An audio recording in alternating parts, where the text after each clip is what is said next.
Bueno, ya estamos en vivo transmitiendo este encuentro, este conversatorio que hemos preparado para ustedes, el último de nuestro ciclo. Entonces vamos a partir, yo tengo preparada una pequeña presentación donde les voy a hablar sobre algunas cifras que queremos compartir con ustedes antes de pasar a nuestros invitados. El conversatorio se llama Aula como espacio de prevención de violencia en el entorno escolar, y conversan con hoy nosotros Emanuel Pacheco y Evangeli Zamorano, ella es Leli para los amigos, Carola Rivas, y el doctor Jorge Varela, que luego les voy a contar un poquito más acerca de ellos. Entonces vamos a comenzar y les voy a contar algunas de las cifras que tenemos preparadas para hoy como para dar introducción al tema. Lo primero contarles, ¿cierto?, que la población de la cual nos vamos a hacer cargo y a quienes vamos a hablar hoy es la población de niños, niñas y adolescentes de Chile. Esa población corresponde al 24% de las personas de Chile. Son alrededor de 4 millones de niños, niñas y adolescentes en nuestro país, y de ese grupo el 49% son adolescentes niñas y alrededor del 49%, del 51% son adolescentes, niñas y niños adolescentes. Las cifras son bien negras y bien amargas. 4 de cada 10 alumnos en Chile sufren violencia según el CIMSE del año 2017. Eso quiere decir que cerca de 270.000 escolares en Chile sufren bullying. Sin embargo, cuando uno compara estas cifras con otras cifras que tenemos por ahí, vemos que puede que haya una subrepresentación de lo que efectivamente está ocurriendo, de lo que realmente están sufriendo los estudiantes en la escuela. Según lo que ellos declaran, porque lo que capta el CIMSE es lo que los niños dicen acerca de su experiencia de maltrato. Según lo que ellos declaran, el 42% de niñas y niños de cuarto básico ha sufrido acoso escolar o maltrato escolar, el 45% de los niños y niñas de octavo básico y el 39% de adolescentes de segundo medio. El mayor tipo de maltrato que se sufre tiene que ver con la discriminación, discriminación acerca de sus características particulares, discriminación acerca de los estratos socioeconómicos, discriminación por género o por etnia. Cuando uno compara las cifras que reporta el CIMSE, que tiene que ver con autorreporte, con las denuncias que hacen a la superintendencia las familias y los niños y niñas que sufren acoso escolar, se ve que hay una subrepresentación y que parece que el problema es muchísimo más grande.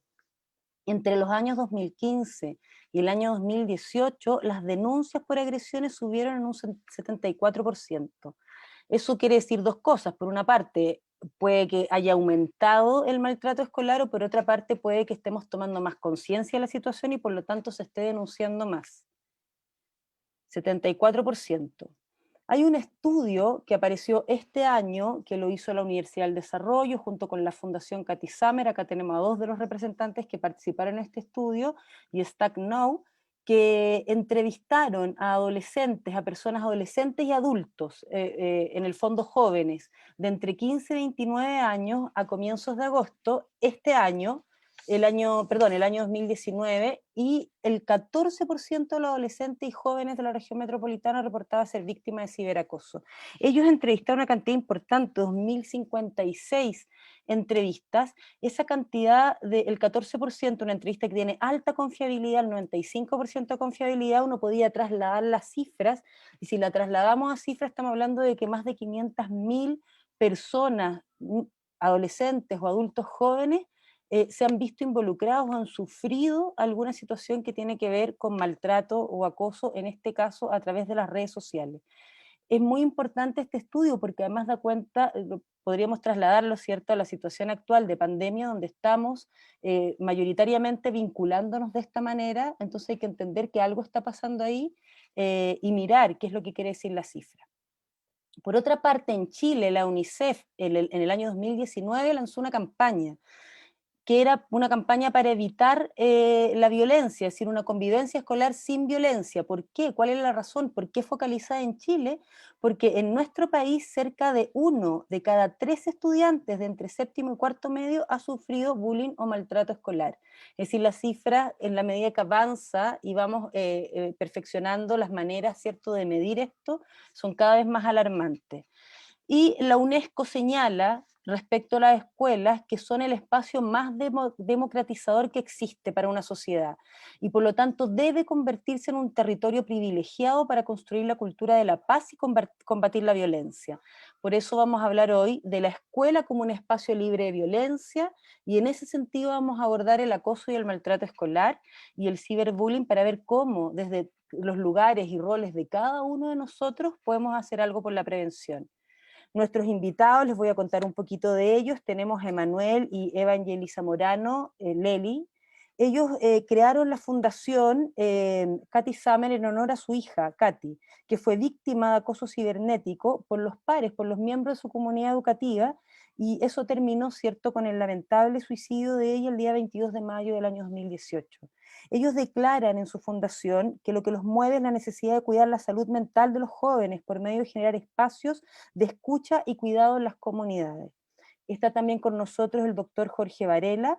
Él es doctor en psicología de la Universidad de Michigan, magíster en psicología, convención en psicología educacional, psicólogo y licenciado en psicología de la Universidad Católica de Chile. Actualmente es académico de la Universidad del Desarrollo en pregrado en diagnóstico, diseño e intervención en contextos educacionales y en un diplomado de gestión del clima social educacional.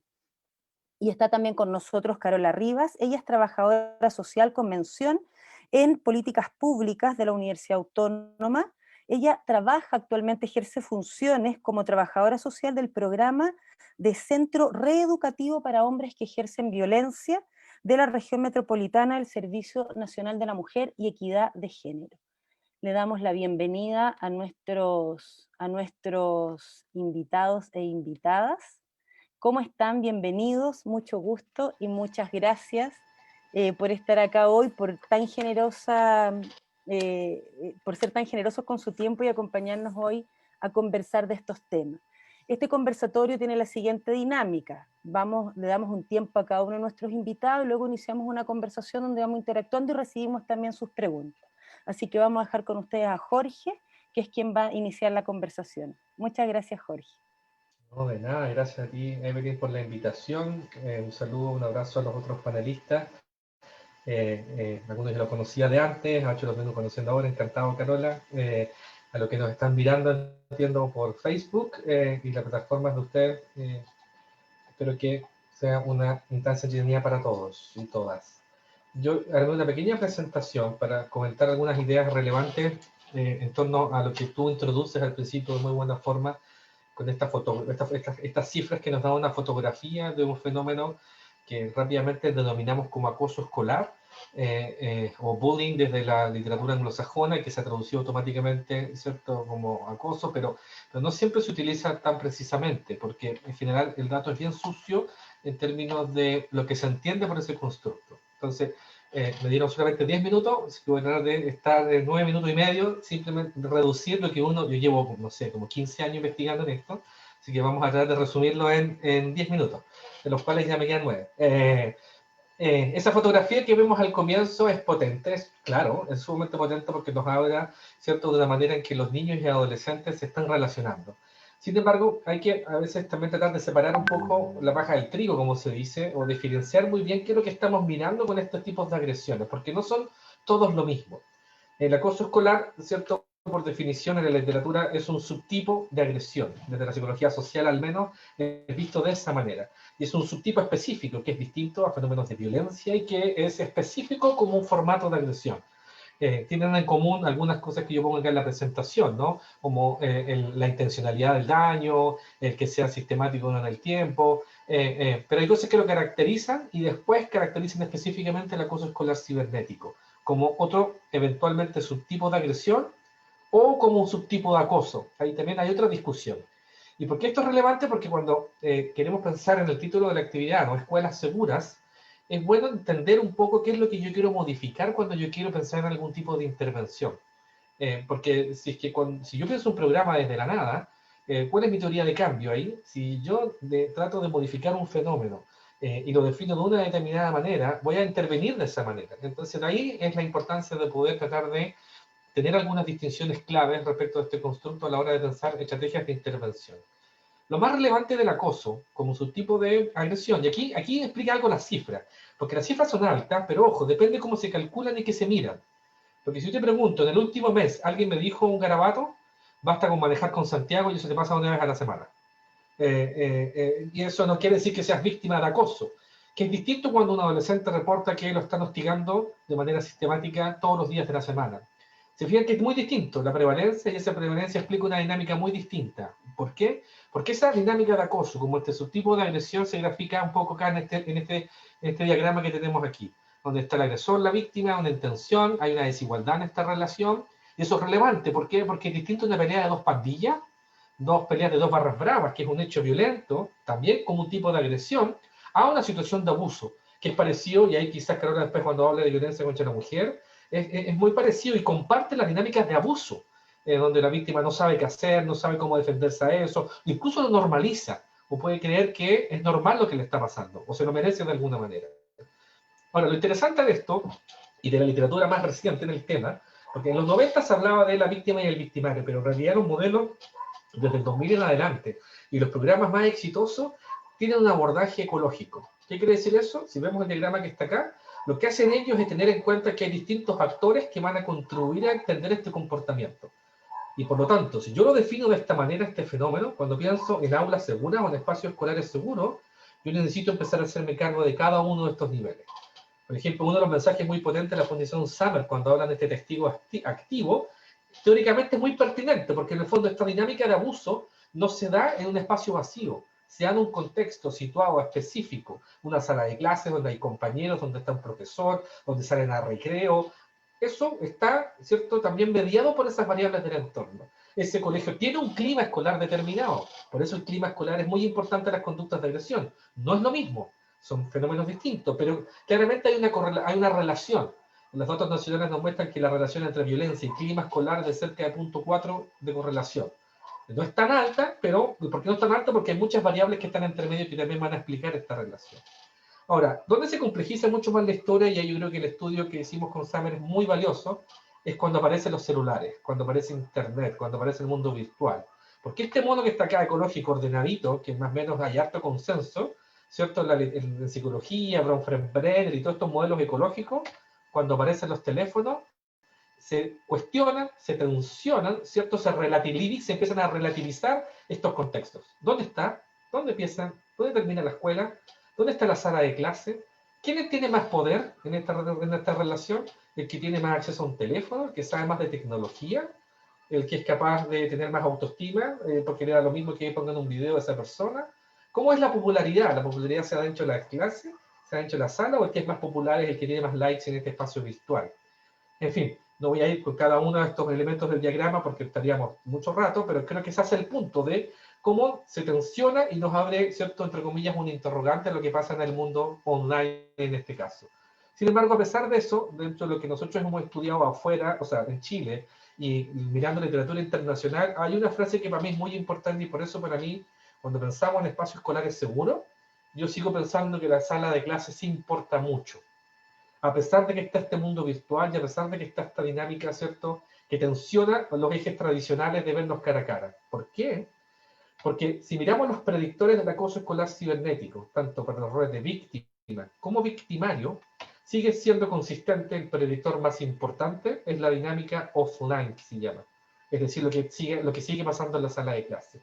Que es una discusión que tenemos a veces en nuestras comunidades escolares, cuando, ¿por qué me hago cargo yo de esto si pasó en internet, o pasó el sábado, o pasó en otro lugar? Es verdad, y es correcto, y ahí la escuela tiene menos responsabilidad. Pero lo que nos dice este dato es de que si se agrede en tu sala de clase, esa agresión se traslada al espacio virtual. O al revés, si esa agresión en el espacio virtual se va a trasladar también a tu sala de clase. Aquí este estudio nos muestra, ¿cierto?, estos predictores más importantes como agresor, y esto es una gráfica similar de los roles de víctima. Por eso, a mi juicio, si bien es un tema específico, no olvidemos nunca que sigue siendo, a mi juicio, un fenómeno escolar. En el cohorte adolescente, universitarios, adultos, adultos jóvenes, es otro fenómeno. Es otra historia, porque ya dejamos tener este nicho, ¿cierto?, que nos reúne como comunidad, por así decirlo. Ahora, el caso escolar cibernético, ¿por qué nos preocupa? No solo porque tenga mayor o menor prevalencia, sino porque puede exacerbar el efecto negativo en la salud mental. Y hay estudios que han mostrado ese efecto. Es decir, ya quizás no solo ser víctima de agresiones en la sala de clase, sino que si eso se traslada a un espacio, si eso se mantiene sistemático, si hay un video dando vueltas 24/7, los estudios en general han mostrado que el efecto de la salud mental es peor. ¿Cómo se ve eso? Se ve con algunos metaanálisis. Un metaanálisis más o menos nuevo es este estudio de Van Giel, que muestra que efectivamente todo lo que el listado que aparece ahí son puros estudios que vieron acoso escolar cibernético y su efecto en la salud mental. A medida que los puntitos están a mano derecha, está indicando un tamaño del efecto. Eso quiere decir que en prácticamente todos los estudios, salvo ese que está ahí al medio, en todos los estudios había un efecto, había un efecto en la salud mental. Quiero poner como el puntero acá para que se vea el colorcito. Acá. Salvo ese, todo el resto de los estudios mostraba que había algún efecto en distintos indicadores de la salud mental en población adolescente o joven. Y específicamente, ¿cierto?, el que más nos preocupa tiene que ver con depresión, tiene que ver con suicidalidad, porque se ha linkeado. Y hay una discusión. ¿Podemos aislar el efecto del acoso escolar cuando vemos el efecto del acoso escolar cibernético? Y hay una discusión, porque hay estudios que han mostrado que ese efecto es peor que el acoso escolar cibernético, pero otros estudios han mostrado que cuando se controla por este otro efecto, se reduce ese efecto independiente. En mi cabeza, ¿cómo me explico eso? La explicación está de que esto sigue siendo una dinámica o un fenómeno que tiene mucha relación con lo que pasa en la sala de clase. Me afecta mucho más una agresión virtual de un compañero de mi colegio que una agresión virtual de un troll que no conozco, que quizás es de otra parte de este país.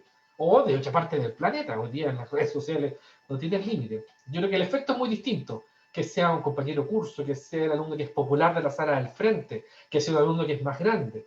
Eso a mi juicio explicaría, ¿cierto?, por qué nos preocupa más esto. Y otro elemento que nos preocupa significativamente es porque es más difícil de intervenir, entre comillas. Aquí no agregué más diapositivas porque hay una literatura de intervención en acoso escolar cibernético, hay programas que funcionan, y ahí algunos plantean que se puede trabajar por sí solo, pero cuando uno ve las últimas metaanálisis de los mejores programas de acoso escolar cibernético, la mitad de estos programas también son programas de acoso escolar, que tienen un dispositivo específico para el acoso escolar cibernético, lo cual creo que hace el punto. Ahora, ¿dónde está la brecha? ¿Dónde está el desafío? Para los que tenemos un poquito más de cara, es tratar de entender mejor este mundo virtual, tratar de estar, ¿cierto?, en sintonía con lo que están consumiendo los adolescentes, capacitar a este mundo adulto en entender qué es ese mundo virtual. Yo sé, hace 2 horas atrás estaban dando un webinar de una asociación gringa de prevención del acoso escolar, y era muy interesante un estudio que presentaban ahí respecto de que las redes sociales son malas. Había este estudio que lo presentaba, creo que la Sociedad de Psiquiatría era, decía, ojo, las redes sociales no son malas para los adolescentes necesariamente. De hecho, les van a entregar herramientas para aprender a desenvolverse en el mundo. Entonces, lo que hay que quizás empezar a monitorear es cómo se están utilizando estas redes sociales. Que era a raíz de este documental en Netflix, no sé si lo han visto, respecto del temor a las redes sociales. Ahí ellos citaban un estudio que decía, en el fondo, la gente que usa más redes sociales tendía a deprimirse más. Bueno, aquí la expositora decía, sí, está ese link, pero ojo, acá hay otro estudio que muestra que el efecto era al revés. Las personas que estaban más deprimidas tendían a aislarse más utilizando las redes sociales. Entonces, el factor de riesgo no era la red social, era la depresión. Y la depresión generaba mayor uso de las redes. Y no al revés. No es porque yo use más redes sociales me deprima más. Porque estoy deprimido, me aíslo del resto y me quedo aislado en las redes sociales. Entonces, ahí va la importancia de la calidad de los estudios más longitudinales que nos permitan entender un poquito mejor qué provoca qué o qué se relaciona con qué. Un poquito mejor, porque al final del día estamos tratando de entender el comportamiento humano y hay que reconocer su complejidad. Eso. Creo que hablé justo 10 minutos, así que ahora guardo silencio.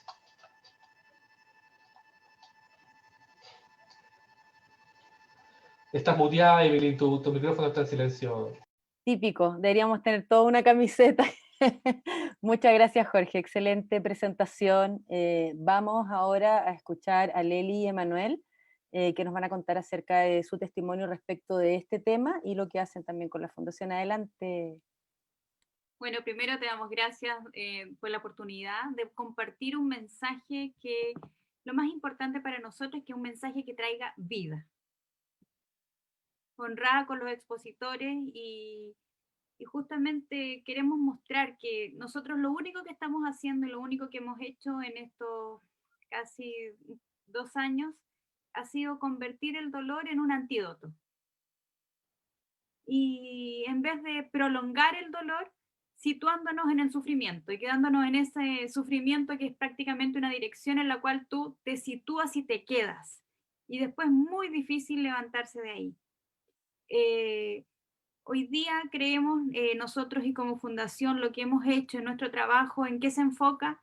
Principalmente en mostrarle a todas las comunidades, a todos los profesionales, a todos los padres, incluso a todos los jóvenes, que debemos presumir ignorancia. Debemos aprender a tener la humildad de presumirnos ignorantes para poder tomar conciencia sobre qué está sucediendo. Nosotros por ignorantes perdimos una hija, por no haber sabido quizás el contenido de esta conversación, el contenido del estudio que hicimos, el contenido de tantos estudios que quizás están dando vuelta por internet y que nosotros no nos llamaban la atención y no los considerábamos importantes. Pero sin embargo, para salir de esa ignorancia en la cual nos vimos sumergidos, lo único que pudimos hacer fue tratar de entender qué nos pasó, cómo nos pasó y cómo poder evitar que esto siga sucediendo. Quizás algunos dicen, justamente hoy día, la sociedad civil se levanta pidiendo justicia por muchas víctimas y generalmente las víctimas son femeninas. ¿Y qué pasa? ¿Por qué se levantan? Por el dolor. El dolor activa movimiento. Hay personas que algunas situaciones no les duelen lo suficiente como para moverse. Hay otros que el dolor simplemente los inmoviliza. Lo que nosotros buscamos es no dejar al dolor como el gran maestro para poder seguir aprendiendo siempre con dolor, sino que también tener el conocimiento para aprender a través de otra forma, que es mucho más lenta, quizás es más difícil, pero sí podemos adquirir el conocimiento. Por eso te agradecemos la oportunidad de poder compartir este mensaje y llamar a todos aquellos profesionales e instarlos a hablar siempre que hagan su exposición, siempre que quieran prevenir, que lo hagan desde el amor y no desde el temor. No queremos convertir un discurso en el cual vamos a aterrorizar a la población, ya sea de profesionales, ya sea de padres, de jóvenes, de quienes sean, para que salgan corriendo los padres a quitarles los teléfonos a los hijos, para que les prohíban el acceso a internet, para que generen en su casa angustia. Ya estamos en una situación donde ya hay angustia, ya hay conflicto, ya hay escasez. Y no somos nosotros los autorizados a generar y aumentar estos índices. No queremos que con el miedo generemos esa angustia, ese conflicto que al final, ¿qué genera? Separación. Es hoy día cuando necesitamos que nuestra sociedad se una. ¿Y cómo se va a unir? Cuando miremos y seamos capaces de impartir un mensaje desde el amor. Y para poder impartirlo desde el amor, primero debo tener la humildad de decir, ¿sabes qué? No sé, soy ignorante. Y por lo tanto, necesito aprender. No todos los hombres son unos violadores agresivos, es verdad. Pero quizás si nos dejamos llevar por las noticias, podemos terminar queriendo exterminar a gran parte del planeta. Pero si nos damos cuenta y lo miramos no desde el miedo y lo miramos desde el amor, podemos aceptarnos. El amor nos trae gozo, nos trae paz, nos trae solución, nos trae unión. Ese es nuestro mensaje. El amor nos trae salud y el miedo nos trae enfermedad.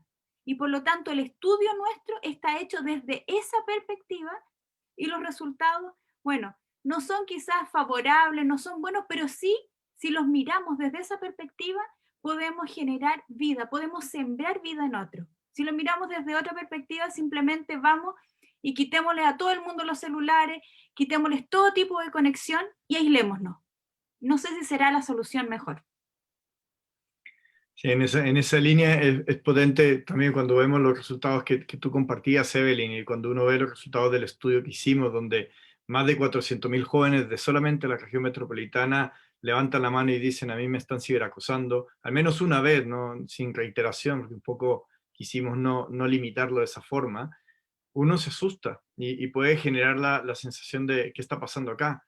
En la encuesta nuestra también preguntamos acerca de emociones, y los jóvenes entre 15 y 19 años, la emoción con la que más asocian el ciberacoso es con indefensión, con pánico, y menos del 5% de ellos irían a un adulto a pedirle ayuda. Entonces nos encontramos frente a una situación en la cual ellos están viviendo una agresión por la cual les genera pánico y no tienen cómo defenderse, y no van a buscarnos a nosotros como adultos para que los ayudemos. Y ahí uno puede sacar varias hipótesis, y entre una de las hipótesis que nosotros hacemos es que muchos de nosotros como adultos no conocemos ese mundo, no lo validamos como real, a veces hablamos del mundo virtual, y al usar esa palabra invalidamos todo lo que en ese mundo ocurre, y como nosotros no tuvimos una crianza o nuestra propia adolescencia, no tuvimos esos medios, no somos capaces de vincularnos emocionalmente con lo que nuestros jóvenes viven. Entonces minimizamos el daño que las redes sociales pueden hacer en ellos.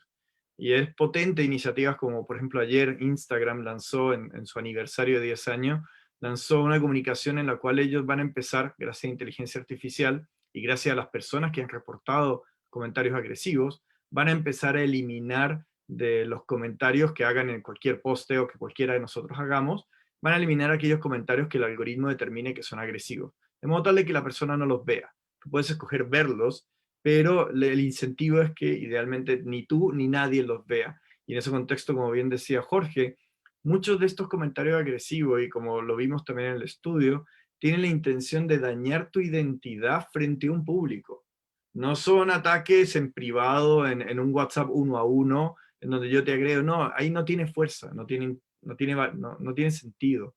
La gran gracia del ciberacoso es el público que genera el ciberacoso. Y en ese sentido también vimos que las mujeres son aquellas que más frecuentemente están siendo ciberacosadas, y si bien no tienen certeza de quiénes son los que las agreden, generalmente lo asocian con algún hombre que los está queriendo agredir.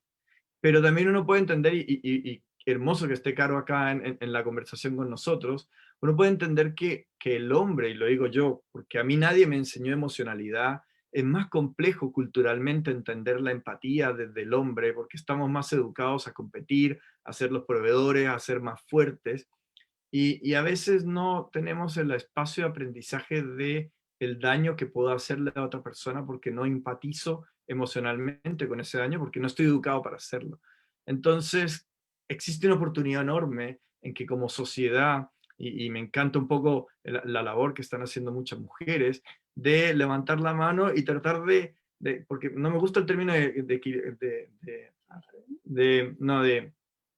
poner la cancha pareja, porque la cancha debería ser pareja para todos, pero de validar mejor lo que cada uno aporta en la mesa y lo que cada uno aporta en la misma cancha. Y en ese sentido es muy potente la oportunidad que tenemos todos de construir y reconstruir una nueva sociedad en donde en verdad nos validemos por el ser humano que somos, y no por el apellido, los títulos o la experiencia que cada uno tenga, sino por lo que aportamos a la sociedad de forma concreta. Entonces, eso es algo que a nosotros nos entusiasma mucho, fue el objetivo que tenemos con el estudio, y es lo que nos mueve a estar también hoy día aquí con ustedes en Redes para la Infancia y apoyar. Hoy día, ¿por esta qué las labor. mujeres buscan justicia? Porque quizás las mujeres somos más aclaradas. Fíjense, los hombres, generalmente los padres, los hijos al final de la vida, ¿a quiénes recurren siempre? ¿Quiénes son las que menos quedan solas? Las madres. ¿Por qué? Porque por algún motivo han invertido mucho más tiempo en sus hijos. El Día de la Madre es el día donde hay mucho más movimiento que quizás en el Día del Padre, y eso no es casualidad. Eso no es casualidad. ¿Y por qué las mujeres buscan justicia? Porque quieren sanarse de un dolor, no porque van a obtener justicia. ¿De qué manera podemos reintegrar las humillaciones? ¿De qué manera podemos reintegrar o tratar de reincorporar a una persona o hacerla de nuevo? ¿Cómo podemos reconstruir a aquellas personas que hemos perdido físicamente? La justicia simplemente busca sanar un dolor. ¿Y por qué se busca justicia? Porque piensan que sanando ese dolor para mí, lo estoy sanando para todas y estoy abriendo el camino para que sea sanado para todas. Y es eso lo que nos pasa a aquellos que buscamos esa justicia. No solamente buscamos sanar ese dolor, sino que también buscamos que se genere una jurisprudencia para que la que viene atrás de mí diga, ah, si a ella le dijeron que sí, entonces yo puedo decir, como a ella le dijeron que sí, a mí también me tienen que respetar y también me tienen que decir que sí. Sí, como decía Manuel, quizás los hombres no han sido culturalmente creados en torno a enseñarles emociones, pero sin embargo las mujeres culturalmente nos enseñaron a entregar y nos enseñaron quizás a ser más indefensa, nos enseñaron a ser más señorita, a hablar menos, a callarnos más. ¿Cuántos vieron la película Disney, por ejemplo, de La Sirenita, donde le dicen, mira, ese joven que es un desconocido que jamás lo has visto, pero es un príncipe, entrégale la voz? ¿Y qué hizo ella? Rápidamente negoció lo que había que negociar y entregó lo más valioso que tenía. Y si nos vamos a cualquier otra película actual, podemos ver que pasa lo mismo. Hoy día hasta Disney se da cuenta y le está dando a la mujer un poquito más de valor y le está poniendo un poquito más de fuerza y como que ahora sí tienen musculatura y antes la musculatura les alcanzaba para quedarse dormida y despertada por el beso del príncipe. Entonces, culturalmente hemos estado acostumbrados a eso. Y hoy día, ¿qué pasa? Este movimiento cultural nos lleva a generar vida y a mostrarnos que ambos somos un gran aporte si queremos serlo. Muchas gracias, Leli y Emanuel. Muchas gracias. Estoy completamente de acuerdo con ustedes que hay un tema cultural grande y que también hay una posibilidad. Encuentro increíblemente meritorio cómo han podido transformar el episodio tan doloroso que les tocó vivir en esto, ¿cierto? En esta fundación y en esta campaña que trae consigo reparación colectiva. Estoy completamente de acuerdo, que esa reparación en el fondo nos afecta a todos. Así que también agradecida de que estén acá. Le voy a dar la palabra a Caro, que trabaja ahí en masculinidades, ¿cierto? Con hombres que ejercen violencia, y a ver qué nos puede contar ella al respecto de este tema. Gracias, Caro. Muchas gracias. Primero que todo, agradecer el espacio, la invitación. Me sonó, me resonó, me caló profundo lo que comentabas recién, Leli. Porque justamente, claro, yo estoy en una trinchera en donde estoy evocada en una tarea, pero justamente genera un impacto. Estamos constantemente trabajando con el dolor y el daño. Cómo lo combatimos justamente con el amor, con la comprensión, con al menos esforzarnos desde ahí. Pero bueno, darle las gracias a este espacio. Creo que son espacios que justamente aportan, nos ayudan. Yo en lo particular, el aula no es mi zona en donde yo me mueva específicamente, pero justamente creo que es necesario ampliar las miradas, conocer, poder dialogar, compartir experiencias. Creo que eso justamente nos permite mejorar y pensar justamente en estrategias futuras. Cuando me invitaron, lo primero que hice fue pensar en el nombre, viendo yo mi rol, en lo que hago y pensar en el aula, ¿cierto? Volver a ese lugar, volver a mi historia, el aula como un espacio seguro, ¿cierto? La prevención de la violencia. Y también traté de ir pensando justamente cómo mi experiencia laboral se va vinculando justamente a esto, al fenómeno tan particular del acoso escolar y además este otro que es mucho más particular, que es el acoso virtual, que tiene características también muy, muy particulares y que creo que son un desafío justamente a poder ir a revisar más en este contexto de pandemia. Bueno, y revisando obviamente los antecedentes que compartieron, yo también tuve la oportunidad de revisar los datos y nada más que decir lo preocupante y lo alarmante que son las cifras. La verdad es que son números, los números son muy fríos, pero estamos hablando de niños, de niñas, de jóvenes, de familias.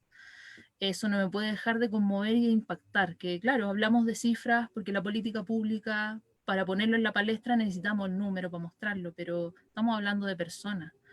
Además de eso, también pensaba de que existen elementos comunes, ¿cierto?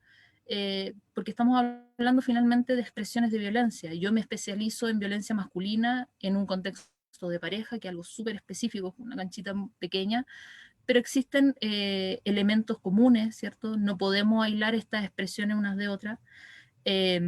Además, me viene a la mente que creo que la mayoría de nosotros coincidimos, ¿cierto? Independiente del lugar en donde nos ubiquemos, da lo mismo, eso del rol que cumplamos, ¿cierto? Que existe y tenemos puntos en común. Creo que eso siempre es importante relevarlo, ver qué es lo que nos une, qué es lo que nos mueve y poder sacarle provecho a esto para poder aprontarnos o abordar esta problemática que es tan complicada y tan variada. Justamente el aunarnos o el poder compartir nos permite no perder el objetivo. ¿Cuál es el foco? ¿Qué es lo que pretendemos? Pretendemos la prevención, pero también me imagino que queremos hacer un tratamiento cuando ya la violencia está instalada o cuando ya apareció, ¿cierto? No solamente la erradicación, sino que la disminución y el tratamiento de ello. Además, yo creo que todos coincidimos también en que estamos frente a un problema social, cultural, histórico, ¿cierto? De una gravedad tremenda, que se expresa en distintos niveles, en diversos escenarios, pero todos lo vemos, todos lo vivimos en alguna etapa de nuestra vida, lo tenemos todos los días, lo podemos ver en nuestras casas, en nuestra familia, en nuestro entorno, en la escuela, en el trabajo, en la institución. En diversos escenarios se presenta la violencia, no podemos desconocerla. Por lo mismo creo que más allá de la diferencia de lo específico de ciertas expresiones de violencia, tenemos que llamarnos justamente a ver cómo podemos unir lecturas que nos permitan hacer un trabajo conjunto. Creo que eso es lo que a mí me pasa cuando lo escucho hablar. Y bueno, retomar nuevamente el tema de que lo que nos tiene que mover a todos, independiente del rol, del lugar, es darle la prioridad de urgencia. Esto no es un problemita menor, esto es un problema en donde hay muerte, hay dolor, hay una serie de daños que es difícil de cuantificar, de hecho, creo que nos va a faltar estudios y años para poder saber la realidad de eso. Y otra idea común que creo que es algo que nos mueve a todos es que tenemos la intención al menos de poder disminuirla, de erradicarla. Creo que eso no podemos olvidarlo nunca, tiene que ser nuestro estandarte independiente del lugar en donde estemos. Entendemos que la violencia no es una problemática fácil de abordar, tiene variables diversas que entran justamente al análisis y que la vuelven muy compleja, ¿cierto? Por lo mismo, quizás resulta necesario, interesante revisar cuáles son los elementos comunes, no con el afán de comparar, sino justamente de ver cuáles son los lugares quizás de trabajo en común o cuáles son los elementos que podemos rescatar para poder desarrollar estrategias que sean realmente eficientes para una problemática que es muy diversa y muy complicada. Es la única forma de poder desarrollar políticas, acciones o lo que sea que vaya a atenderla. Pero incluso antes de pensar en las estrategias, por ejemplo, de prevención o en las estrategias de tratamiento ya post-evento, ¿cierto? Es necesario volver y retomar el análisis del problema. El poder reconocer su complejidad es fundamental. El abarcar desde lo más general hasta lo más específico y lo particular de eso específico. Si nos situamos en un modelo estratégico, ¿cierto? De poder desarrollar un cambio, las soluciones siempre van dadas, como bien decía Jorge al principio. Las soluciones derivan, ¿cierto?, de lo que entendamos, de lo que conozcamos acerca de este problema. Por eso es tan importante, creo, siempre traer la problemática de la violencia desde su generalidad hasta lo particular, para desde ahí pensar la estrategia. Si pretendemos desarrollar acciones que sean específicas, que no sean solamente paliativas o concentradas, como en su mayoría, en el post-evento, cuando ya la violencia está instalada o ya tiene una característica más crónica, ¿cierto? Resulta determinante el poder tener visiones comunes respecto a elementos clave, que nos une y que nos pueda permitir trabajar, que nos expliquen, por ejemplo, la ocurrencia, el origen, ¿cierto?, de las conductas de violencia, el desarrollar trabajos colaborativos que involucren a los distintos niveles y actores. Si pensamos de alguna forma u otra, todos y cada uno de nosotros y de nosotras estamos involucrados. Tenemos un rol y tenemos la posibilidad de hacer algo. Bueno, en relación a la problemática, la violencia como un fenómeno, existen diversas formas de entenderla, modelos explicativos hay muchísimos. Justamente creo que es muy necesario tomar una postura, acordar una definición, ¿cierto? Un entendimiento que nos dé como una carta de navegación, por así decirlo, justamente para precisar lo que pensamos hacer. Y justamente creo que quizás los desafíos futuros van a ir orientados en poder realizar trabajos que sean integrados de colaboración. Por ejemplo, sería muy interesante el poder trabajar en desarrollar lecturas comunes, ¿cierto? En una mejor comprensión del problema, en poder desarrollar, ¿por qué no?, un circuito de atención en donde podamos no solo focalizar en ciertos grupos, sino entender esto como un circuito. Si yo entiendo que hay un joven que está sufriendo violencia, me permito pensar qué está pasando en su casa. Y así pienso quiénes tienen acceso a esta persona, como estos testigos activos, que cobran un rol fundamental también.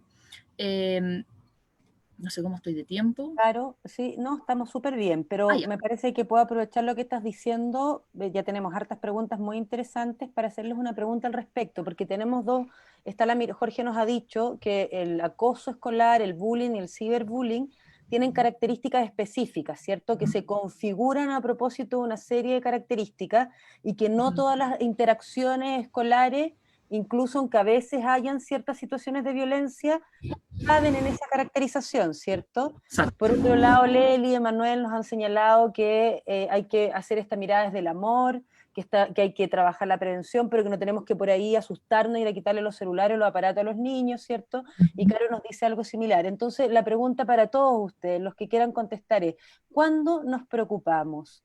¿Cuándo estoy en presencia de maltrato y cuándo hay una interacción relativamente normal? Yo soy profesora, trabajé muchos años en un colegio y ocurría que ante cualquier situación de interacción social se encendían los padres, sobre todo las alertas de maltrato, cuando muchas veces no se configuraba en absoluto.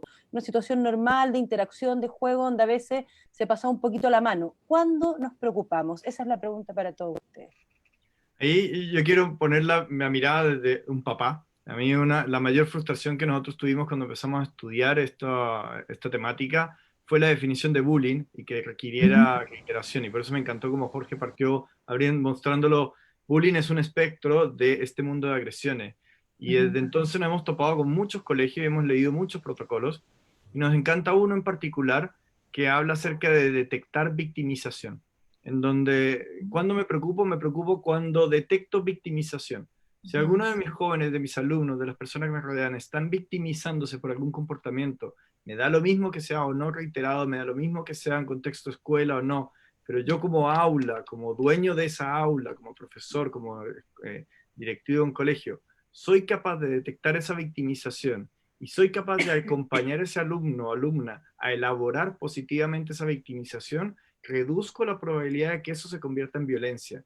Violencia contra mí mismo, violencia contra otro. Lastimosamente lo que nos hemos encontrado son muchos colegios que se limitan a cumplir lo que dice la ley. Una vez que haya un acto reiterado de agresión con una asimetría de poderes, ahí recién entra en mi protocolo a hacer algo. Generalmente lo que hace el protocolo, ¿qué es? Suspender al agresor, no prestarle atención, no prestarle cuidado y tratar de cuidar a la víctima. ¿Y qué es lo que pasa en la realidad? La víctima de agresiones, es decir, de acoso escolar, termina yéndose del colegio porque no ve que la solución lo cuide, lo proteja, y termina yéndose a otro colegio y el agresor es el que se queda en el colegio sin que pase nada. Que hemos visto El cuando hablamos protocolo con entonces jóvenes, funciona después, el el protocolo... protocolo funciona muy tarde, cuando ya el daño está hecho y genera mucha frustración en las familias porque no se está haciendo cargo. Y cuando hablamos nosotros con los jóvenes que se declaran agresores, nos damos cuenta de que muchos de ellos están viviendo violencia intrafamiliar o que fueron agredidos en otra época escolar y que por lo tanto el establecimiento, no específicamente ese, sino que el sistema educativo completo está tan enfocado en la PSU, en el SIMS, en rendimiento, en métricas, en cumplir con aquello que le venden a los papás, ya sea sistema público o privado subvencionado. Al final los papás compran de alguna forma el sistema compra un resultado X y no estamos incentivándonos a cuidar al ser humano que está detrás de ese número. Y por lo tanto, cuando detectamos que tenemos que intervenir, es muy tarde. Hay un hermoso ejemplo, y con eso termino, de un colegio en Pedro Aguirre Cerda, que en este minuto no me acuerdo el nombre del colegio, pero cuando nosotros llegamos nos recibieron con un pasaporte de la felicidad. Es un colegio que está enfocado en que sus alumnos sean Marqués de Obando. Es un colegio que está enfocado en que sus alumnos sean felices y le entrega a cada uno de los alumnos un pasaporte de la felicidad. No tienen un departamento de convivencia, tienen un departamento de felicidad. Y su única misión es cómo asegurarse que sus jóvenes, que los jóvenes, los niños del colegio, estén en un estado constante de bienestar y poder detectar victimización. Este es un colegio municipal que no tiene los recursos que podría tener cualquier colegio privado y está enfocado en hacer que sus alumnos, que son supremamente vulnerables, en esta escala de que muchos profesores orgullosamente dicen mi colegio es un colegio de 95% de vulnerabilidad, y que a veces eso le pone un techo a los chicos que están en ese colegio, pero no vamos a hablar de eso. Es un colegio que es hermoso en cómo potenciar desde la felicidad a niños y jóvenes que de pronto no tendrían una posibilidad que esa. Entonces para mí es eso, ¿cuándo actuar? Cuando detectas victimización. Si actúas después de eso, ya es muy tarde. Y lamentablemente nosotros recibimos muchos reportes de profesores, de encargados de convivencia escolar, de psicólogos que nos dicen que cuando ven un caso y ellos lo reportan, ese reporte puede generar incluso un despido.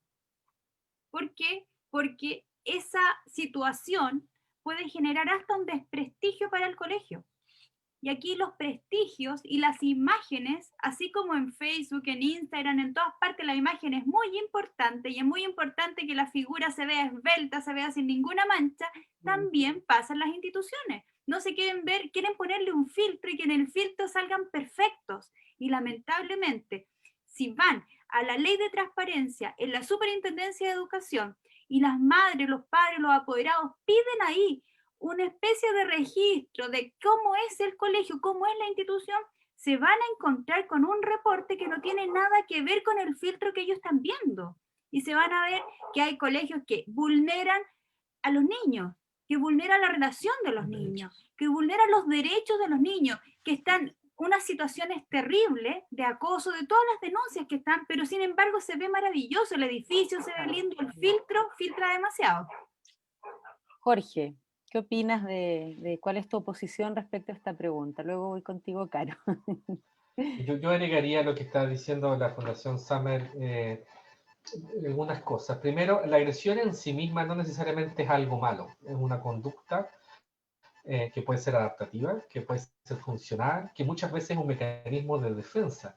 Los seres humanos, ¿cierto? A veces reaccionamos agresivamente por un estímulo que nos amenaza y nos protegemos, reaccionamos. El problema está en que a veces hay personas que tienen una sobrereacción y por eso en ese caso se requiere el trabajo de autorregulación. Las emociones acá y la regulación de esas emociones es clave, porque a veces el niño que le da rabia a algo va y empieza a pegarle a su compañero, no porque tenga la intención de generar ese daño, sino que tiene un problema en esa regulación emocional.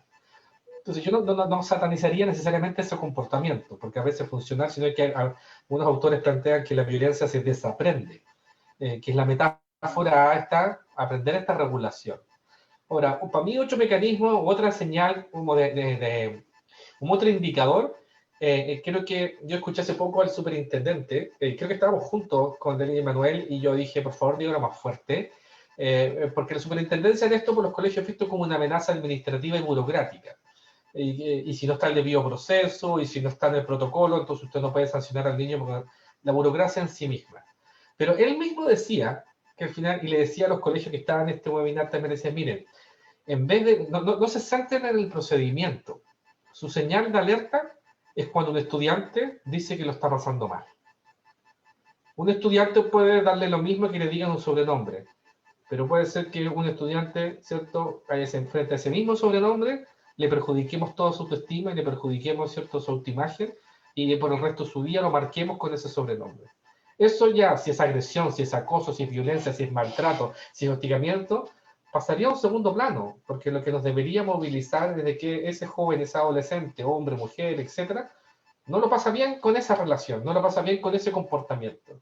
Y me encantó cuando lo dijo, dije, por favor, cítelo, lo voy a citar a usted todo el rato, para que lo escuchen los colegios, porque en realidad eso es lo que nos debería mover. Po. Cuando cualquier miembro de nuestra comunidad escolar, incluso da lo mismo si pasó en la sala, si pasó virtualmente, lo que está pasando es de que un miembro de nuestra comunidad no lo está pasando bien. Porque a pesar de que en las definiciones de acoso escolar está el supuesto de la intencionalidad del daño, yo en general nunca he logrado verlo eso tan claro clínicamente en adolescentes. De que realmente está la intención de generar este daño porque yo te quiero, ¿cierto? Como una agresión que se llama más instrumental. En general las agresiones son reactivas. Porque me encolericé, me volví loco, y lo vemos en todo orden de cosas, en el deporte, los futbolistas, ¿cierto? Vemos que son personas que se descontrolan en la cancha, se descontrolan en el momento de mucha tensión y después cuando están en frío. Uf, se nos quedó pegado, Jorge. Bueno, se pegó. Ahí viene. Entre paréntesis. Ahí Uy, viene. perdón, se Justo, desconectó. te habías pegado. Perdón. Digo, la intencionalidad hay que poner entre paréntesis y lo que nos debería movilizar es que si alguien no lo está pasando bien, ya sea porque es un sobrenombre o alguna agresión de cualquier tipo, ese debería ser nuestro motor de activación. Finalmente es una mirada profundamente humana, porque no tiene que ver con cumplir con tal o cual parámetro, sino con mirar a ese otro, me estoy acordando de Maturana, ¿no? Como legitimar a ese otro, y cuando alguien dice que tiene un sentimiento que le está causando daño, independiente si cumple o no cumple con el parámetro, es algo que hay que atender, efectivamente. Entonces, como cambiar este foco burocrático por el foco humano en el fondo. Carola, ¿qué nos puedes decir al respecto? ¿Cuándo poner las alertas? Mira, más que poner la alerta, estaba pensando qué sería, siempre me ha llamado la atención y creo que hay un tema que no podemos saltar, que es que las agresiones, claro, no podemos comparar la violencia, ¿cierto?, con una agresión que justamente puede ser una reacción incluso adaptativa, no tienen que ver con el mismo, no es lo mismo, ¿cierto?, no vamos a eso.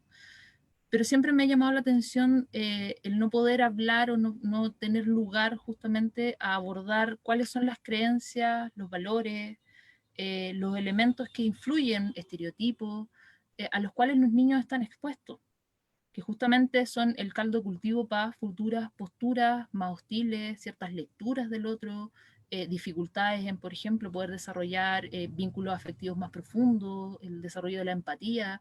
Hay un montón de ideas también distorsionadas que yo lo veo al menos en los pacientes que yo veo, que justamente de la temprana edad ellos van adoptando ciertas ideas, ciertas creencias de cómo son las relaciones, de cómo son, cuál es el lugar de ellos. Entonces, esa distorsión evidentemente termina en comportamientos en la adultez distorsionados. Y justamente creo que en la escuela tiene el privilegio, si bien no creo que son los responsables únicos para nada, pero tienen un privilegio, tienen un lugar de acceso fantástico, en donde podemos influir justamente en la socialización de ciertos valores, de poder revisar ciertas estructuras de pensamiento, de creencias que justamente facilitan la instalación y la mantención de la violencia, o de la agresión, o de estas conductas a las cuales nos estamos hablando, acoso, etcétera. Claro. Como ir mucho más previo, Claro. más que a la alarma. Claro, muchas gracias. Voy a leerles algunas preguntas muy interesantes que están apareciendo acá en el Facebook. Una persona, Valesca, pregunta: ¿creen que las redes sociales facilitan y favorecen la aparición y validación de los acosadores? Pregunta si es posible que sea el contexto virtual el que permita la violencia. Todos están invitados a participar de la respuesta. Sí, de todas maneras hay un componente de al no ver la reacción emocional en la otra persona al emitir un comentario, me hace más fácil decir lo que sea, porque de alguna forma esa reacción, y de pronto Jorge, más como psicólogo, yo soy ingeniero comercial, por lo tanto no te puedo hablar mucho de esa mirada, pero lo que sí hemos visto y hemos estudiado desde la fundación es eso, es la facilidad que se da de interactuar con una pantalla negra. No tengo por qué hacerme cargo emocionalmente, mis sensores no se dan cuenta de cómo reaccionas tú, versus que, por ejemplo, nos ha pasado, hemos estado haciendo muchas charlas por Zoom nosotros, nuestras charlas tienden a ser muy emocionales, Y nosotros teníamos miedo porque antes de la pandemia la hacíamos en vivo, en directo, y transmitíamos la emocionalidad que queríamos transmitir. Pero teníamos miedo de hacerlo por Zoom porque no sabíamos si íbamos a ser capaces. Y al final, como nos estamos viendo, yo puedo ver y interpretar la emoción de lo que yo digo en ti.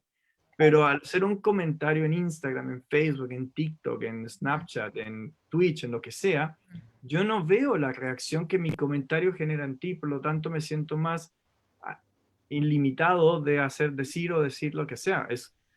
Junto con el Ministerio de Educación en el 2018, en noviembre, lanzamos una campaña que se llamaba Hay palabras que mata.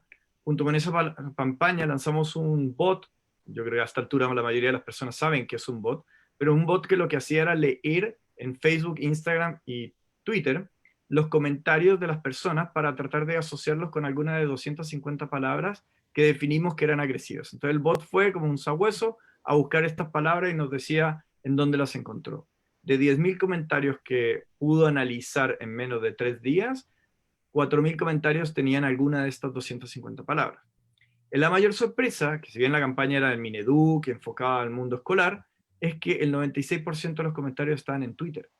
Y cualquiera de nosotros como adultos somos conscientes de cómo en Twitter, opines lo que opines, alguien va a destruirte. Y no hay una sensibilidad del daño que pueda generar. Cosa de también ver en los periódicos, los comentarios al final de noticias un poco más candentes, cómo la gente se destruye entre sí. Entonces, y el nivel de odiosidad entre los adultos, claro. Y efectivamente el término que yo uso, que yo también lo había dicho, al usar el término virtual, los adultos desprestigiamos la emocionalidad que ocurre en ese espacio. Entonces, dado eso, creemos que por escribir algo no te va a afectar lo suficiente, pero sí genera un efecto fuerte. A nosotros, cuando perdimos a Katy por YouTube, en entrevistas que dimos a los pocos meses, porque no llorábamos en la entrevista, porque el llanto era privado, gente nos decía qué insensibles que son, seguramente ellos mataron a su hija. Y eso en ese minuto, wow, me removía la guata, y soy adulto, y sé la realidad de los hechos que vivimos, pero me destruía, y uno se enfoca en tratar de defenderte de los que te agreden, y no te enfocas en los comentarios positivos. Entonces también hay algo que hace que tu visión se enfoque en lo negativo y no en lo positivo. Llama mucho más la atención, es un estímulo más saliente, pensando desde el punto de vista de la neurociencia, ¿cierto? La agresión, lo malo es una cosa que sobresale dentro de los estímulos. Jorge, en ese sentido, dado que estamos hablando que la virtualidad desinhibe, digamos, ¿hay recomendaciones para edad en que los niños y las niñas deberían estar en estos espacios virtuales donde no hay la posibilidad de ver al otro y lo que le pasa al otro? Chuta, qué específica la pregunta. A mí siempre me ha complicado esta pregunta como de a esta edad se puede hacer tal cosa porque no, tal vez a esto, como qué características. Claro. O sea, entiendo la inquietud, ¿no? Porque si nos escucha un papá o una mamá quiere tomar una decisión con respecto a eso. Pero ¿por qué me complica? Porque un poco a raíz de la pregunta anterior y lo que tú mencionas ahora, Evelyn, hay que entender siempre que los fenómenos son multicausales. ¿Qué quiere decir eso? Que si pensamos que el problema está de que el Internet se puede controlar o no se puede controlar, asumimos que si yo modifico esa variable se modifica la conducta, y no necesariamente. Podemos agregar algunos mecanismos o lo podemos ver al revés. No todos los adolescentes se agreden virtualmente. Y a pesar de que existe este desinhibimiento, no todos los adolescentes violentan a otro compañero utilizando las redes sociales. De hecho, pueden ocupar una red social para decirle te quiero mucho, estoy muy orgulloso de ti. Entonces, hay que pensar siempre esa interacción, y que a veces la familia o a veces algunas comunidades escolares lo acotan o lo reducen a una dimensión. Obviamente es un factor de riesgo, sí. ¿Por qué? Porque hay elementos de la tecnología en sí mismo, como el desinhibimiento, la exposición 24/7, el control, el resguardo de la información. Un video tuyo que te humille virtual va a seguir el resto de tu vida en Internet, porque ya dejó de ser tuyo.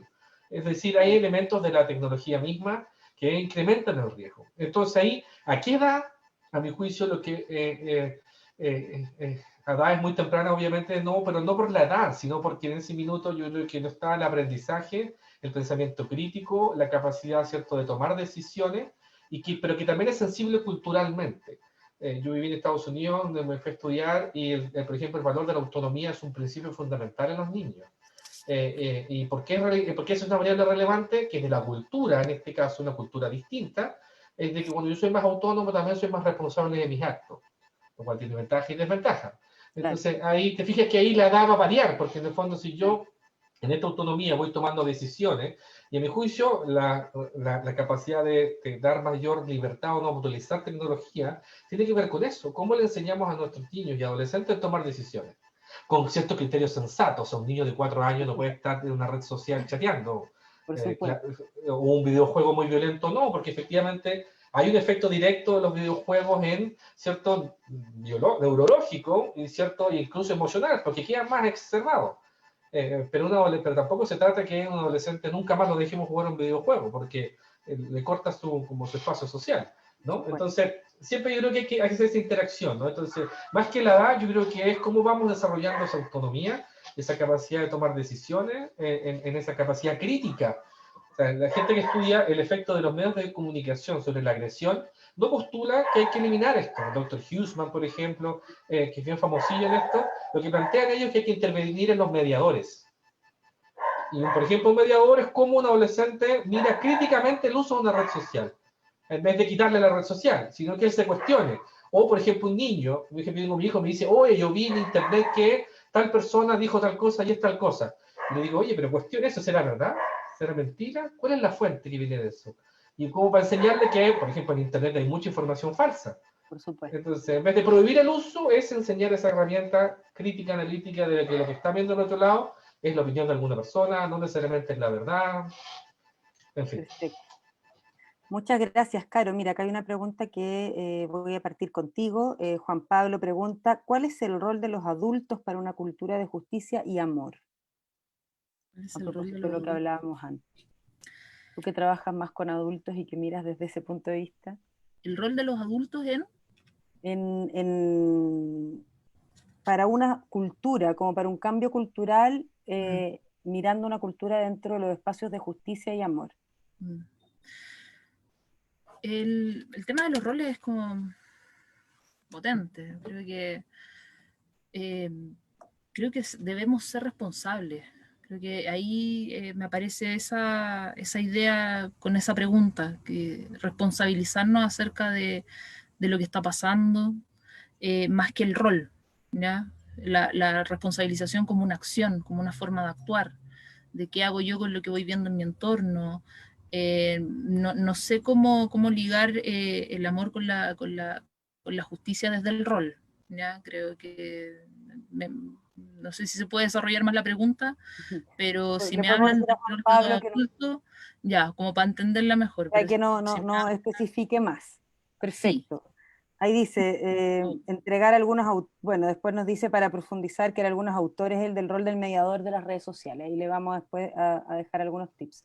Yo tengo otra pregunta. Estamos en un espacio hoy en día virtual donde está dando un fenómeno hace un tiempo que tiene que ver con la reivindicación también de algunos derechos de la mujer, y están apareciendo en los adolescentes, ¿cierto? En la esfera de los adolescentes. De hecho, todas las universidades tienen páginas de funas. Y está este fenómeno muy, muy candente en este momento, donde surgen acusaciones, ¿cierto? Desde un lugar o desde otro. ¿Qué pasa con eso? ¿De dónde viene el fenómeno y qué opinión les merece lo que está ocurriendo a propósito de la funa en esta etapa del desarrollo, en la adolescencia, lo que estamos hablando? La funa es la búsqueda de justicia social. Es cuando vas y lamentablemente cuando las autoridades no funcionan, cuando los mecanismos disponibles no funcionan, cuando vas a hacer una denuncia y te dicen no voy a tomar tu denuncia, esto es normal, vaya y devuélvase a su casa, lamentablemente la ciudadanía dice no estoy contento con esto, estoy frustrado. O sea, si nos vamos a la canción antigua que decía yo soy rebelde porque el mundo me hizo así, tendríamos que también cantar yo soy violento porque el mundo me hizo así, o tendríamos que decir yo soy violento porque lo estoy pasando mal, porque estoy frustrado, porque tengo rabia, porque estoy en una situación de desigualdad, porque hay una cantidad de factores que me están afectando, y dado a eso se genera la funa. Ahora, ¿qué hacemos nosotros? Cuando me dicen la única solución es funar, nosotros le decimos ¿quieres caer en un delito? ¿Y quieres que a través de la funa se reúna una cantidad de medios probatorios para demostrar que tú vas a ejecutar un delito, eso es funar, hacer ciberbullying, convertirte en agresor, aunque tú seas la víctima. No es el medio, pero lamentablemente es la forma que hoy día muchas, especialmente mujeres, están encontrando dado esta desigualdad. Jorge. Es fascinante el tema de la funa, no está en la literatura de acoso escolar cibernético, porque en el fondo no tiene que ver con esa relación entre pares necesariamente. Yo creo que la funa es la respuesta a la incapacidad, ¿cierto?, de un sistema de justicia que logre llegar a tiempo, que logre, ¿cierto?, intervenir tempranamente con las víctimas, con los agresores. Yo años atrás trabajaba en seguridad ciudadana y había un dato que siempre me llamó la atención, de responsabilidad penal adolescente. Que siempre da tanta rabia con jóvenes que tienen conductas de violencia o ya de delincuencia propiamente tal, y que es verdad, que es una conducta que transgrede el derecho, ¿cierto?, de los demás. Pero era muy potente cuando uno ocurría ese root de ese adolescente 5 años antes, 7 años antes, en las fases de datos nacionales, y ese adolescente ingresaba antes al Sename. Ese adolescente ingresaba antes por vulneración de derechos. Entonces, eso nos como que nos pone, nos relativiza el agresor y la víctima en este caso. No justifico nada que un adolescente vaya a comportar su robe algo, pero es potente mirarlo esto a lo largo como del desarrollo. Entonces, De la trayectoria, claro. De la trayectoria. Nos pone otros desafíos como sociedad. Entonces, la FUNA en ese sentido yo creo que es la respuesta a una incapacidad de un sistema que vele por los derechos de las personas, porque hay casos emblemáticos, no hace mucho poco un caso de violencia, de una denuncia de abuso sexual a una adolescente en el sur del país, no pasó nada y la presión social fue impresionante. Y bien entiendo que ese adolescente está en prisión preventiva. Entonces, desconozco de la academia, la verdad, mira, hemos estudiado el efecto de la funa, es el mejor mecanismo. Yo no sé si es el mejor mecanismo, porque a veces las sociedades tienden a mirar algo, ¿y qué pasa si la funa era mentira? Y que alguien dijo e inventó algo contra esa persona y no es verdad, como que también vulnera el derecho, ¿cierto?, en teoría, somos todos inocentes hasta que se culpe, hasta que se demuestre lo contrario. Entonces, a veces, quizás, a mí lo que me asusta a veces con estos mecanismos, ¿cierto?, más masivos, es que perdemos el control. ¿Y qué pasa si el tema se transforma en un arma de doble filo en este caso, ¿no? Pero por otro lado, también ha sido potente cómo se ha encontrado un poco de amparo, ¿cierto?, de un sistema de justicia que no fue capaz de llegar a tiempo. ¿Cierto? Sobre todo con población más joven, que supuestamente el espíritu, cuando se discutió RPA en Chile, el espíritu no era castigar a los adolescentes, el espíritu era reincorporar socialmente, ¿cierto?, tempranamente a los jóvenes. Y hoy día el discurso es si aumentamos las penas. No, pues ese no era el espíritu, pues el espíritu era un adolescente que lo está pasando mal, entonces metamos una intervención psicosocial con ese adolescente. Entonces, yo creo que esa sería como mi reflexión. Ahora, noticias de desarrollo, porque las funas llegaron para quedarse, ¿no? Sí, claro, es interesante el fenómeno, muy interesante el fenómeno, y es difícil esta separación, ¿cierto?, entre hacer justicia y eventualmente convertirse en un victimario, como señalaba Leli anteriormente. Caro, ¿quieres agregar algo a este tema? Me sumo y comparto lo que señalan. Es muy delicada la línea de la funa. La funa se ha transformado en un fenómeno relativamente nuevo, ¿cierto? Y comparto lo que señalan. Es una respuesta a un sistema que no ha sido capaz de dar atención oportuna, ¿cierto? O la que se requiere. El tema, a mí en particular lo que me ha tocado ver es todo el efecto que genera la funa, ¿ya? No permite el tratamiento del problema en sí.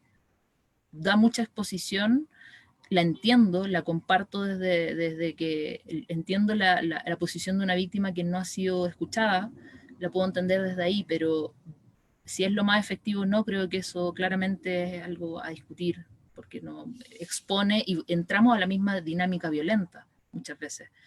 Replicamos desde otro lado la dinámica. Y por el lado de quien la recibe, me ha tocado atender muchos varones que han sido funados y expuestos. Genera un efecto de rechazo y de acorazamiento, de justamente sentir que el otro, por exponerme, pese a que yo fui quien ejerció ese daño, genera un rechazo y mantengo y sostengo esa postura hostil hacia esa figura.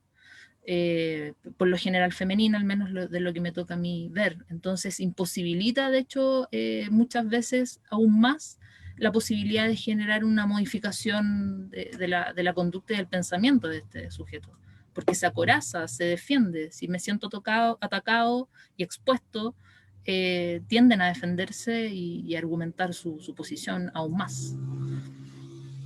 Qué complejo. Bueno, tenemos acá voy a ir con las últimas preguntas porque ya está siendo hora de que vamos cerrando. Acá una persona pregunta por qué muchos adultos tildan de exageración el bullying en escolares. ¿Por qué desde el mundo adulto no se le da la importancia que merece el tema? ¿Qué creen ustedes que está pasando ahí? Cualquiera de ustedes. No sé si Jorge tiene una respuesta más académica, pero la nuestra de este tema no se hablaba cuando éramos jóvenes, por lo tanto, muchos adultos a nosotros nos han dicho, oye, pero la solución al bullying es a tu agresor lo encierras en el baño, combo en el hocico, literal nos han dicho, y se acabó el tema. Y otras personas han dicho, bueno, yo era del campo y mi papá me decía, si a ti en tu colegio te molestan y tú no pegaste, yo te voy a pegar. Entonces hay una cultura en donde los adultos, no quiero generalizar, pero porque yo no lo viví así por lo menos, pero donde muchos adultos sí vivieron una lógica donde era socialmente aceptado. De hecho hay una encuesta que hizo el INJUB en el 2018, donde le preguntaba a los jóvenes, y el 83% de los jóvenes dicen que validan el bullying como una herramienta de poder social dentro del colegio. Entonces de alguna forma, generacionalmente, los adultos lo hemos visto como, está bien el bullying, es formador de carácter. De Así carácter, yo también que, he escuchado eso, sí. y entonces no es un tema y es parte de lo que tienen que sobrevivir los jóvenes. Y los mismos jóvenes también lo ven como una forma de escalar en esta pirámide social en la comunidad. Entonces hace que el peso que le tomemos sea muy bajo y por eso es necesario data, porque al final los adultos a veces entendemos más cuando alguien viene y nos muestra un gráfico donde hay una línea en donde dice a medida que tiene más ciberacoso hay mayor número de ideación suicida, por lo tanto si en tu comunidad escolar hay mucho ciberacoso probablemente también hay mucha depresión. Cuando le muestran eso, ahí saltan y empiezan a hacer algo, pero hasta que no les evidenciamos eso, es difícil No pasa nada, claro. que tomen acción. Esa es mi opinión muy no tan académica. Perfecto. Jorge, ¿qué opinas tú? Es una muy buena pregunta y tiene, creo yo, una explicación cultural, histórica, ¿no? Efectivamente, lo que menciona incluso Manuel cuando dice que no es académico, bueno, es súper académico la explicación que él da, porque la normalización del comportamiento de agresión entre pares, y de hecho no fue tan distinto con esta idea de que los papás tenían derecho a pegarle a sus hijos, con una idea cultural y que no era visto como algo malo, sino al contrario, como yo soy un buen padre y me preocupo de ti, aplicado también en la relación entre pares y se asumía, ¿no?, como algo que era normal cómo nos comportamos. Esa normalización incluso estaba desde el mundo adulto hacia los estudiantes, y no sé si se acuerdan del caso Pitiaton Harry, el año 2007. Pitiaton Harry viene de lo que pasó en un establecimiento educacional en una comuna en la RM, donde adolescentes jugaban a un juego que se llamaba Pitiaton Harry, que era agredir a un compañero de curso, filmar esas agresiones y subirlas a internet. Y esto pasaba toda la semana, y cuando la mamá va a alegar al colegio, la autoridad del colegio, la autoridad máxima, ¿cierto?, del ministerio, le dicen a esta apoderada, esto es un juego de niños, váyase para la casa, señora. Ese fue el primer caso, de hecho, que se judicializó de acoso escolar en Chile. Y que, un poco hablando de lo que hablábamos antes de la FUNA, si el sistema escolar le da esa respuesta a esa familia, yo entiendo a esa mamá que fue a Carabineros a pedir ayuda, porque no solo estaba siendo vulnerado su hijo, ¿cierto? Acá era grotesca la vulneración. Entonces hay una normalización en cierto punto de ese comportamiento, pero sin embargo en paralelo que ha ido pasando en Chile y en otras partes del mundo también, y fue un parecido a la lógica del maltrato infantil, empezamos a ver que este comportamiento no es gratuito. Empezamos a ver que este comportamiento afecta a las víctimas, a los victimarios, se puede mantener en el tiempo, los agresores pueden mantener esa conducta en sus relaciones de pareja, en sus relaciones laborales. Hoy día la literatura es muy robusta en mostrar trabajos académicos que empiezan a evidenciar las consecuencias que esto tiene o que puede tener, y eso ha sido muy bueno como contrapunto a ir cambiando ese discurso de tolerar y normalizar ese comportamiento. De hecho, los mejores programas de prevención en el mundo en torno al acoso escolar, finalmente lo que hacen es generar una cultura de intolerancia al maltrato, que es lo que se llama como tolerancia cero, que en Sudamérica se entiende de tolerancia cero como la idea de que la fuerza pública, que se entiende el contexto histórico de nuestros países que hemos todos pasado por algún tipo de dictadura, tenemos esta idea de como que la tolerancia cero es la policía, ¿cierto? Pero hay otra manera de entenderlo, que los europeos lo hacen muy bien, es tolerancia cero quiere decir que en este espacio no vamos a tolerar que nadie agrede a nadie. ¿Por qué? ¿Quién tiene el derecho de agredir a alguien? Y a eso se refieren esos programas cuando cambian o instalan una cultura de cero tolerancia a la violencia o a la agresión. Y que va de la mano con la pregunta, ¿no? ¿Cuánto los adultos normalizan? Bueno, si adultos lo normalizan, tu discurso, ¿cierto? Está bien que alguien se agreda, ¿no? Versus, Claro, yo cambio la cultura a una cultura que no toleramos, que, ojo, y que nadie agreda a nadie. Eso incluye la relación entre profesores, profesor-estudiante, apoderado directivo. Otras cosas empiezan a pasar. Pero esto se relevó, uno, por los hechos de gran connotación pública, Columbine en Estados Unidos, cuando dos adolescentes, ¿cierto? En 2001, en abril, mataron a 12 miembros de esa comunidad escolar, hizo que la gente, que el sistema escolar estadounidense se preocupara mucho más del tema, y ahí empezaron movimientos, ¿cierto? El No Child Left Behind y una serie de reformas. En Chile lo mismo. Desde los primeros hechos de connotación pública de 2006 que se hicieron más conocidos, hasta la fecha hemos avanzado un montón. O sea, hace 10 años no existía el encargado de convivencia escolar en los colegios chilenos. Claro. Hoy día, en casi todos los colegios en Chile hay un encargado de convivencia escolar, lo cual yo, si yo lo veo como en un desarrollo histórico, lo encuentro fascinante, como hemos podido ir construyendo una estructura que nos puede ir ayudando. Nos falta todavía un montón, pero yo creo que eso va cambiando ese discurso, ¿cierto? De la normalización del maltrato, en el fondo. De poner la violencia en el plano de lo inaceptable, en el fondo. Exacto, exacto. Sí, sí. Bueno, este encuentro, una de las cosas que proponía era pensar en la escuela como un espacio seguro y libre de violencia. ¿Cómo ven ustedes eso? ¿Lo ven posible en nuestra cultura?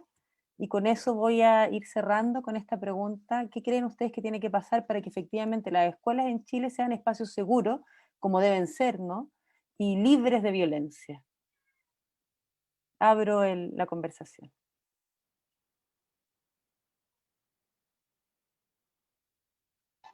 Está difícil. Ese silencio incómodo. No, mira, cuando uno ve los datos nacionales, ¿cierto? Nos asombramos por esas cifras, pero esas cifras no representan necesariamente la variabilidad entre colegios. ¿Qué quiere decir eso? Que a pesar de que hay videojuegos muy violentos, a pesar de que yo puedo vivir en una comuna muy violenta, hay espacios escolares que son muy seguros y que tienen muy buenas relaciones entre sus miembros. Incluso dentro de un mismo colegio hay cursos que se llevan mucho mejor y construyen un clima de respeto. O incluso dentro de ese mismo curso, a veces cuando cambia un profe, con ese profe tienen una mucha mejor relación. ¿Por qué?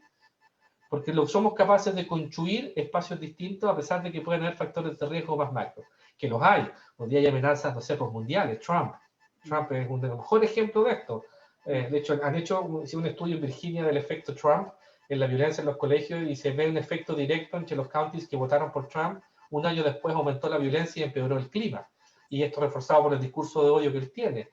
Claro. Pero a pesar de eso, hay experiencias que han logrado de alguna manera inocular, como se ha dicho, ¿cierto? Este factor de riesgo del entorno y crear escuelas que son más seguras. Porque si no, el efecto sería igual para todos los colegios. Y no es así, ¿no? Hay colegios que tienen un proyecto escolar formativo muy sólido, hay colegios que ponen, ¿cierto?, en primera línea, aquí lo que importa es la formación de las personas, ¿cierto? Y eso implica el respeto, el cuidado, y eso es parte, ¿cierto?, del sello de esos colegios. Y hay colegios en Chile que sí lo logran. Y eso yo creo que nos muestra que hay un camino, ¿cierto?, que todos podemos recorrer. Perfecto. Lely, Manuel, Caro, ¿quieren agregar algo más a esta reflexión final? Bueno, como reflexión final, nosotros lo que promovemos es que frente a esta situación, frente a cualquier tipo de situación de violencia, de acoso, de vulneración de derechos, no pasa justamente como decía el maestro Jorge Varela, en un contexto de soledad, en aislación, donde nadie ve nada. Hay un montón de testigos dando vuelta que están viendo la situación que se está generando. Y frente a esa situación, ¿qué tipo de testigo vas a ser tú? ¿Testigo cómplice? El testigo que ve lo que se está generando, ve lo que está pasando y que decide agredir. decide quizás tomar un video, viralizarlo, ponerle like, fomentar la agresión, reírse, o quieres ser testigo encubridor. Testigo encubridor, aquel que ocupa la omisión, que también es una agresión, porque tú estás viendo, y incluso las víctimas dicen que les duele más el que vio y no hizo nada que el que lo agredió. De ese se acuerdan. ¿Qué tipo de rol quieres jugar? ¿Eres cómplice o eres encubridor? Porque eso hemos sido como sociedad. Lamentablemente como sociedad eso hemos sido. Cuando vemos una persona que se cae en la calle, ¿corren todos a pararla? ¿Cuántos pasan de largo y ni siquiera se dieron cuenta o quizás la pisaron? Ahí es cuando nosotros promovemos el ser testigo salvador. El atreverse a levantar la mano, no solamente por ti, levantar la mano por otro, el ser solidario, el moverte de esa conducta omisiva, el moverte de esa indiferencia. Porque ¿cuál es lo contrario al odio? ¿El amor? ¿Cuál es lo contrario al amor? ¿El odio? También es la indiferencia. Cuando tú pasas por alto una situación donde sí puedes tomar un rol protagónico y darle la mano a una persona que quizás no conoces, que quizás no es tu hermano, no es tu compañero, y ser ese testigo salvador, ese testigo activo que activa, no solamente la palabra activa de actividad, sino que activa una acción que va a llegar a un resultado. Puedes hablar con alguna persona, puedes buscar un adulto, si tú eres un profesor, tienes que ver la forma de reportar. Si vas a perder tu trabajo por hacer un reporte, bueno, busca la forma distinta, externa de hacerlo. Lo puedes hacer con nosotros como fundación o quizás tantos otros medios. Siempre hay algo. No se trata de que yo soy generoso, cuando tenga voy a ser generoso. No. Hoy día con lo que tienes tú puedes hacer algo. Y eso no se trata de ser optimista, porque optimista para nosotros significa que existe una posibilidad de hacer algo. Y sí la hay. Sí la hay. Y no se trata de motivarte para convencerte que tú hagas lo que yo quiero hacer, sino que te estamos mostrando a través de este live con evidencias que hay mucho por hacer y que tú puedes hacerlo. Eso para nosotros se resume en la frase, yo elijo salvar. Una tremenda frase, para quedarnos con esa frase. Caro. Caro, estás muteada. ¿Ahora sí? ¿Sí? Sí. Ya. Pensando en esto, no puedo dejar afuera la necesidad de acompañamiento, porque como decían al principio, muchos no sabemos, muchos no saben. No creo que nos podamos centrar solamente en el aula, tenemos que acompañar a las familias, tenemos que mostrar, problematizar esto. Si existe la normalización es porque no estamos viendo bien, es porque no estamos problematizando lo que ocurre, y ahí falta información, falta invitar, falta traer a la gente justamente a darle una vuelta a esto desde una conversación muy cotidiana, muy sencilla, de poder mirarnos y poder acompañarlos, obviamente. Creo que se pueden tener mejores circuitos de atención, de acompañamiento, que permitan tanto el tratamiento como la prevención. Creo que eso se puede mejorar, evidentemente deben haber circuitos, pero el que yo no sepa, por ejemplo, me doy cuenta de que hay algo que no está conectado. O sea, yo trabajo con violencia y aún así no tengo acceso, por ejemplo, a trabajar en una escuela violencia en el pololeo. Ahí me habla de que estamos separados. Claro. Entonces yo creo que eso, Buscar circuitos, redes, aunar acompañamiento esfuerzos. y trabajo en redes. Sí, completamente de acuerdo. Bueno, Muy muchas brevecito, gracias. Sí, muy breve, adelante. sí, solo quería agregar algo que Humberto Maturana nos comentó a nosotros el lanzamiento de la fundación lo hicimos con él y con Jimena, y nos dijo una frase súper linda, nos dijo, las culturas son un conjunto de conversaciones. Si tú quieres cambiar una cultura, tienes que cambiar las conversaciones. Y en lo que decía la Caro, lo que decía Jorge, yo creo que este live también lo refleja, a medida que seamos más los que estemos hablando y estemos conversando de estos temas, más vamos a poder cambiar la cultura. Más se instalan, más los cambiamos. Fantástico, lo agradezco mucho. Quiero saber si la gente tiene dudas acerca de si está o no sufriendo algún hijo, alguna hija, una situación de maltrato. ¿Cómo se contacta con ustedes a través de la fundación? En la Fundación Sommer nos pueden escribir a nuestro Instagram, fsomercl, o al Facebook. Los mensajes nos llegan a nosotros directamente. o escribirnos a nuestro mail. En la página web de la fundación está nuestro mail y ahí también podemos redes@fsummer.org. Y sí, podemos derivar, contener, nosotros no tenemos terapia, pero brindamos primero auxilios psicológicos y te ayudamos a conectar con aquellas personas más especializadas gracias a las redes que hemos podido construir para poder acompañarte y que no estés solo o sola. Fantástico. Muchísimas gracias Leli, muchísimas gracias Manuel, muchísimas gracias Jorge, muchísimas gracias Caro por acompañarnos en esta conversación que a nosotros también nos pareció que era una conversación necesaria. Espero volver a verlos en algún minuto, vernos de frente, ya llegará ese momento, se echa de menos la cercanía, el tacto, ¿cierto? Pero bueno, nos hemos podido ir acomodando. Así que muchísimas gracias. Y bueno, hasta la próxima oportunidad. Y muchísimas gracias a todos los que nos estuvieron viendo y nos acompañaron con sus preguntas y fueron parte de esta conversación. Muchas gracias. Hasta la próxima.